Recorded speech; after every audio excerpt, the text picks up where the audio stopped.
नमस्कार, संस्कृत साधना चैनल में आपका स्वागत है। आज टीजीटी पीजीटी संस्कृत की प्रतियोगी परीक्षाओं के लिए अत्यंत महत्वपूर्ण मेघदूत महाकाव्य के कुछ प्रश्नों को लेकर के आए हैं। आप देखेंगे, आपको बड़े लाभकारी होंगे। देखिए, सबसे पहला प्रश्न, मेघ की पत्नी का क्या नाम है? मेघ की पत्नी का नाम है विद्युत। बड़ा महत्वपूर्ण प्रश्न है। ऐश्वर्यम यदि वांछसी प्रिय सखे शाकुंतलम सेव्यताम, ये किसके कथन का अनुवाद है? तो गेटे के कथन का ये अनुवाद है। कालिदास के मंदाक्रांता छंद की प्रशंसा किसने की है? तो कालिदास के मंदाक्रांता छंद की प्रशंसा क्षेमेंद्र ने की है, कालिदास की। भासो हासः कविकुलु गुरु कालिदासो विलासः, ये कथन किसका है? तो ये जयदेव का कथन है। आगे कुछ सूक्तियाँ हैं, कथन हैं मल्लीनाथ के, उद्भट के, बाण के, राजशेखर के। इनको सुमेलित करना है। ये सुमेलित की तालिका दी गई है, इसको आप देख पा रहे हैं। किसने कहा है? ये पुरा कवि नाम गणना प्रसंगे कनिष्ठ था जिद्याथ कालिदास, मल्लीनाथ ने, आदि आदि कवियों ने कहा है। देख लेंगे। आगे है, किस नदी समूह का वर्णन मेघदूतम में नहीं मिलता है? तो चरणवती, कावेरी और ब्रह्मपुत्र का मेघदूतम में वर्णन नहीं मिलता। पूर्व मेघ में कालिदास किस नगरी का सर्वोत्कृष्ट वर्णन करते हैं? तो उज्जैनी का बहुत सुंदर वर्णन कालिदास ने किया है। आगे है, किस पर्वत समूह का वर्णन कालिदास ने अपने मेघदूतम में नहीं किया है? नहीं किया है पूछा है। तो नीचेगिरी और उच्चगिरी का वर्णन नहीं किया गया है। आगे फिर कुछ कथन हैं श्री कृष्ण, मम्मट, मल्लीनाथ और उद्भट के। इस को भी सुमेलित करना है, और सुमेलित करने के लिए ये आंसर की आप देख पा रहे हैं। और ये कथन किस किस के हैं ये भी इसमें आपको दिखाया गया है कि कौन सा कथन किसका है। पहला मल्लीनाथ का, दूसरा उद्भट का, तीसरा मम्मट का और चौथा श्री कृष्ण का है। इसको आप देख लेंगे। आगे आप देखेंगे, स्त्रीणाम आद्यम प्रणय वचनम विभ्रमो ही प्रियेषु, ये सूक्ति कहाँ से उद्धृत है? तो पूर्व मेघ से ये सूक्ति उद्धृत है। 11वां प्रश्न आप देखें, यांचा मोगा वर्मद गुणे नादमे लब्ध कामा, ये कथन किसका है? तो पूर्व मेघ में 6ठे श्लोक में ये कथन प्राप्त होता है, पूर्व मेघ से है। नीचैर्गच्छत्युपरिचित सा चक्रनेमी क्रमेण, कालिदास ने सुंदर वचनों को कहा है। उत्तर मेघ के उत्तरार्ध में ये सूक्ति प्राप्त होती है। मेघदूतम में किस देव का वर्णन नहीं मिलता है? तो ब्रह्मा, नारद और संतोषी, इनका वर्णन मेघदूतम में प्राप्त नहीं होता। बाकी जो भी हैं उनका प्राप्त होता है। यक्ष मेघ का प्रथम दर्शन कहाँ करता है? तो रामगिरी पर्वत पर प्रथम दर्शन करता है। प्रेक्षणीयम ददर्श। कालिदास का मेघ रूपी दूत की कल्पना से प्रेरित कहाँ से प्रेरणा मिली? तो वाल्मीकि रामायण से इनको प्रेरणा मिली। किस ग्रंथ में एकमात्र मंदाक्रांता छंद का ही प्रयोग मिलता है? तो मेघदूतम ही एक ऐसा ग्रंथ है जिसमें संपूर्ण मंदाक्रांता छंद का ही प्रयोग किया गया है। संपूर्ण मेघदूतम में किस रस का रसास्वादन होता है? तो संपूर्ण मेघदूतम में विप्रलंब श्रृंगार आपको दिखाई देगा, उसी रस का रसास्वादन है। पुराणों में प्राप्त विरही यक्ष के उपयुक्त नाम की कल्पना करें। कौन सा नाम है पुराणों में? तो हेममाली नाम का यक्ष इसको बताया गया। महाकवि कालिदास ने मेघदूतम के कथानक को कहाँ से लिया होगा? तो ब्रह्म वैवर्त पुराण के अनुसार इसको बताते हैं। रामगिरी पर्वत में यक्ष कितने महीने व्यतीत कर चुका है? तो 8 महीने व्यतीत कर चुका है, और आषाढ़ से प्रथम दिवसे 4 महीने रह गए हैं उसके। गीति काव्य या खंड काव्य के रूप में सर्वप्रथम गणना किसकी होती है? तो मेघदूतम की ही गीति काव्य और खंड काव्य के रूप में गणना की जाती है। उदयनिका वासवदत्ता की प्रेम कथाएँ कहाँ कही जाती हैं? तो ये उज्जैनी में वृद्ध लोग इनकी कथाओं को कहा करते हैं। मेघदूतम में सर्वप्रथम किस नदी का वर्णन मिलता है? तो सबसे पहले रेवा, नर्मदा नदी का वर्णन प्राप्त होता है। शिप्रा नदी के तट पर स्थित महाकाल का मंदिर किस नगरी में अवस्थित है? तो आप सब जानते ही होंगे, भगवान महाकाल का मंदिर उज्जैनी में स्थित है। मल्लीनाथ के अनुसार संपूर्ण मेघदूतम में प्रक्षिप्त श्लोकों सहित कुल पद्यों की संख्या कितनी है? तो मल्लीनाथ ने लगभग 121 श्लोकों को माना है। कालिदास किस देवता के उपासक माने जाते हैं? तो भगवान शंकर के उपासक ये माने जाते हैं कालिदास। आगे 27वां प्रश्न देखिए, भौगोलिक स्थानों के वर्णन से परिपूर्ण ग्रंथ है, तो मेघदूतम ही है। मेघदूतम में वहाँ से लेकर के रामगिरी से लेकर के अलका तक का कितना सुंदर वर्णन है। अनावृत कपाटम द्वारम देहि, यह कथन है किसका? कालिदास का। कालिदास ने ही आकर के और अपनी पत्नी से ये वाक्य बोले। महाकवि कालिदास के ससुर माने जाते हैं, तो शारदानंद को इनका ससुर माना जाता है। इनके ससुर का नाम शारदानंद माना जाता है। अस्ति कश्चित भाग विशेष विद्योत्तमा का यह कथन किसके लिए कहा गया? तो माँ काली की कृपा प्राप्त किए हुए कालिदास के लिए ये विद्योत्तमा ने कहा था। माँ कौलीनाद सितनयने मय्य विश्वासिनी भूः, यहाँ कौलीनाद पद का अर्थ क्या है? तो लोकापवाद है। अंगेनांगम प्रतनु तनुना, यहाँ प्रतनु पद में विभक्ति और वचन क्या है? तो प्रथमा का एक वचन इसमें प्रयोग किया गया है प्रतनु में। अम्बुवाहम पद का अर्थ क्या है? अभ्र, बादल, जलमुख या उपर्युक्त सभी, तो सभी ये अम्बुवाह के ही अर्थ हैं। प्रक्रमेथाह पद की व्याकरणात्मक टिप्पणी क्या होगी? तो प्र उपसर्ग पूर्वक क्रम धातु से शिप में विधि लिंग लकार में माने मध्यम पुरुष के एक वचन में है। सहस्व पद में प्रकृति प्रत्यय क्या होगा? सह, सिप और लोट, लोट के मध्यम पुरुष का प्रयोग है सहस्व। तस्योत्संगे निहितिम असकृत दुख दुखे न गात्रम, यहाँ असकृत पद का क्या अर्थ है? तो बार बार, सकृत माने एक बार और असकृत माने बार बार। पेशलम पद का क्या शब्दार्थ होगा? तो पेशलम पद का शब्दार्थ होगा सुंदर अथवा कोमल। विगलित सुचा में विभक्ति और वचन क्या है? तो तृतीया के एक वचन का प्रयोग है ये विगलित सुचा। या शिखा दाम हित्वा, यहाँ दाम शब्द का क्या अर्थ है?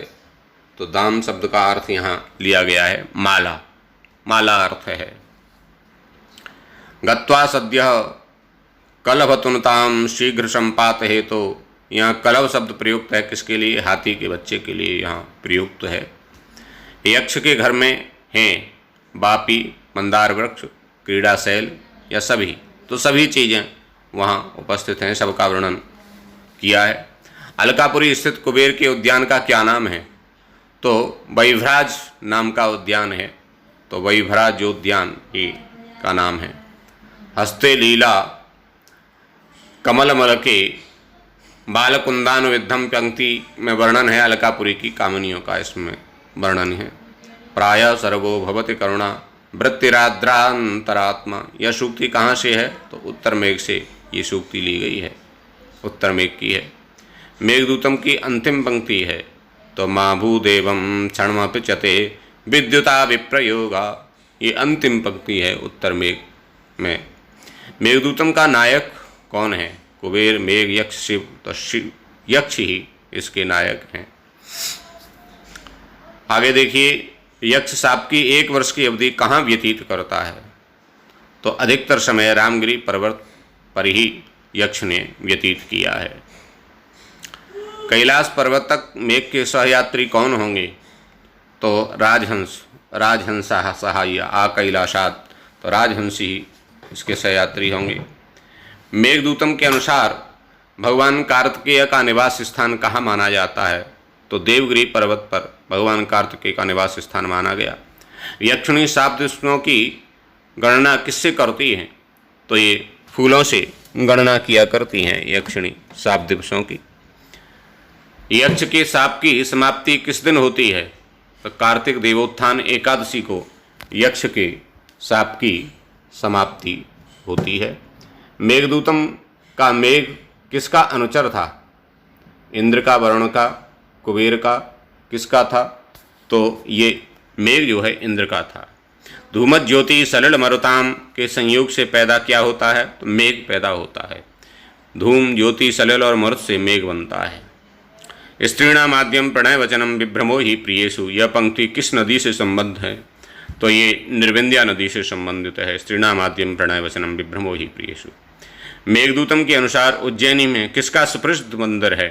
तो महाकाल का मंदिर उज्जैनी में है, पहले भी आपको बता चुके हैं।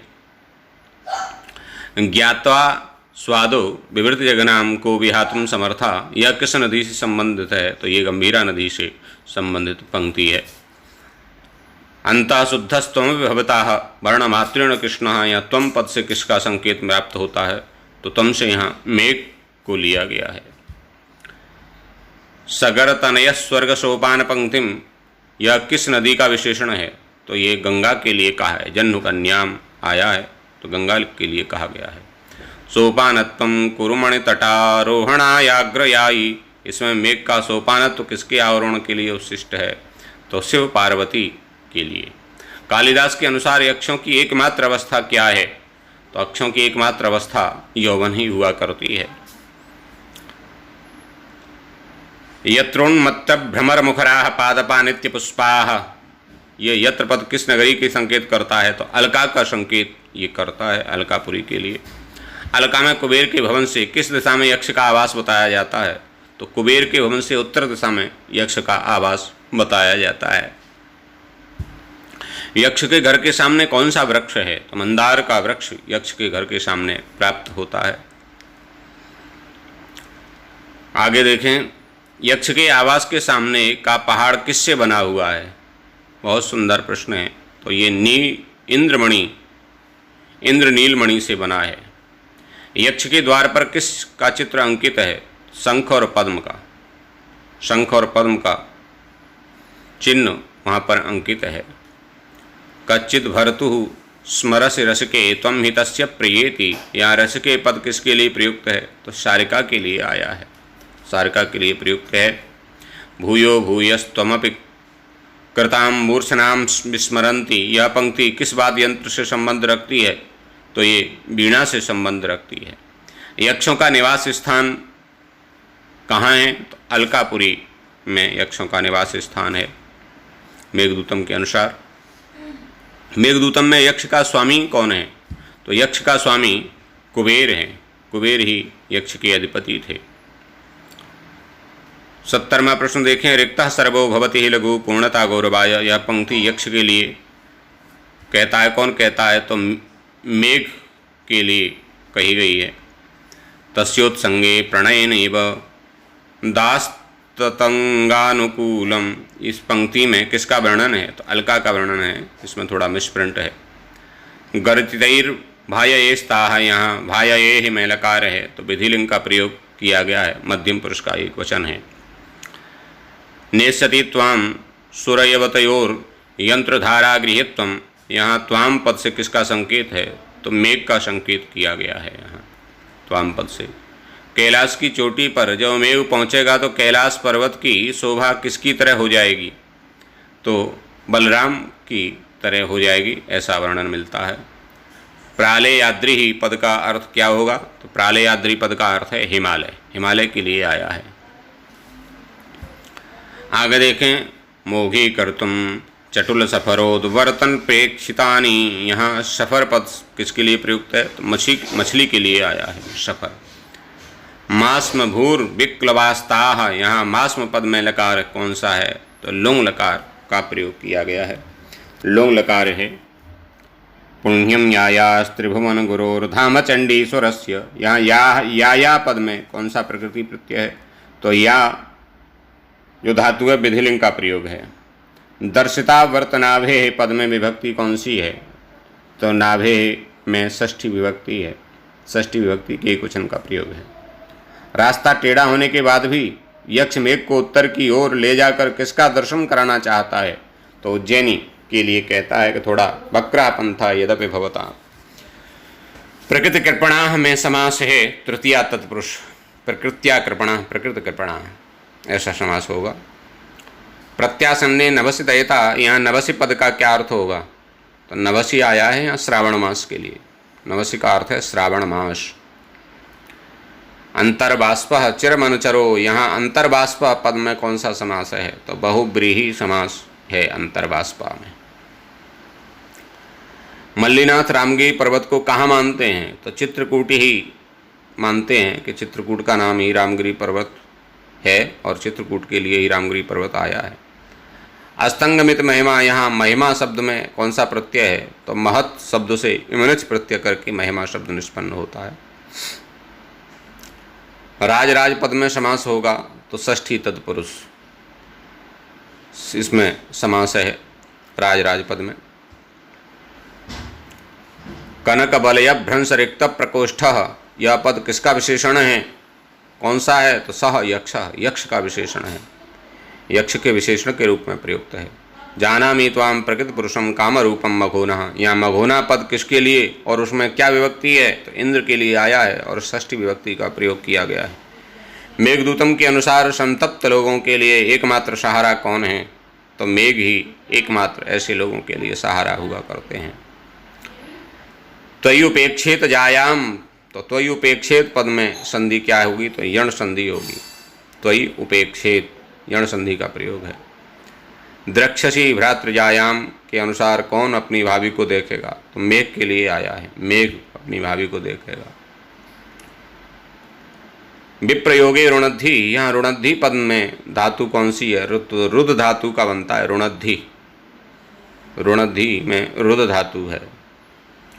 नूनम यास्यत्यमर मिथुन प्रेक्षणीयाम अवस्थाम मध्य श्यामस्तनय बभुवः शेष विस्तार पांडु, इस पद्यांश में अलंकार कौन सा है, तो उत्प्रेक्षा अलंकार का प्रयोग है। तन्वी श्यामा शिखर दसना पक्व बिंबाधरोष्ठी, यहाँ अलंकार कौन सा है, तो उपमा अलंकार का प्रयोग किया गया है, उपमा कालिदासस्य। सृष्टिराद्यव धातु पद से किसका संकेत किया गया है, तो यक्षिणी का यहाँ संकेत किया गया है। मेघदूतम में किस प्रकार का मंगलाचरण है, तो वस्तु निर्देशात्मक मंगलाचरण मेघदूतम में है। बहुत महत्वपूर्ण प्रश्न है ये आपके लिए। मंदाक्रांता छंद में होते हैं, तो मंदाक्रांता छंद में क्या होता है ये बताया गया है। तो मगण भगण नगण तगण तगण और दो गुरु होते हैं, इस प्रकार से 17 वर्ण होते हैं। मेघदूतम की व्याख्या की जा सकती है, तो ये दोनों सही हैं, मेघा एव दूतः मेघदूतम अधिकृत्य आदि। संस्कृत साहित्य में संदेश वाक्य या दूत काव्य का प्रारंभ माना जा सकता है, तो मेघदूतम से ही लगभग प्रारंभ होता है संदेश काव्य का या दूत काव्य का।